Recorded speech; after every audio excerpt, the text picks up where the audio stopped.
OMR মেশিনেই তো আমরা চাই, সেদিনও করেছি যে ওই দিনই আমাদের ঘোষণাটা রাতেই দিতে হবে। আর হচ্ছে ফলাফলের পর এটা বুঝতে হয়তো ভুল হতে পারে, ফলাফলের পর কোনো প্রার্থী যদি আপনারা যেটা বলছেন আপত্তি করে কোনো ভোট কেন্দ্রের ব্যাপারে, যে এই ভোট কেন্দ্রে আমি একখানে ভোট দিয়েছি কিন্তু গণনা আসছে আরেকটা, সেক্ষেত্রে ওই কাগজটা বের করে দেখাতে হবে। সেটা তো বিষয় না, এবং আমাদের সব রেকর্ড থাকবে। জি স্যার। ভোটের পরেও যদি কেউ এরকম চায় যে আমি ভোটে আমার দেখতে চাই, সব রেকর্ড থাকবে, প্রত্যেকটা আমরা সিডিতে করবে। তোমরা এই যুগের ছাত্র, জেনজি, হ্যাঁ, তোমাদের এই যুগের সঙ্গে যেগুলো যে তোমরা আসলে ইলেকশনের পরে আমার মুখ বন্ধ রাখবে, তোমরাই বলবা ইলেকশন কেমন কেমন।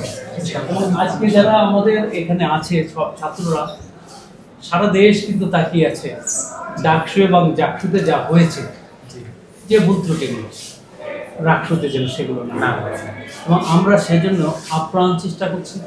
তোমাদের যে দাবিগুলো মেনে নেওয়া সম্ভব, বাস্তবসম্মত, আমরা সেগুলো অ্যাড্রেস করছি, সেগুলো করছি। যে একজন যেমন মনে করো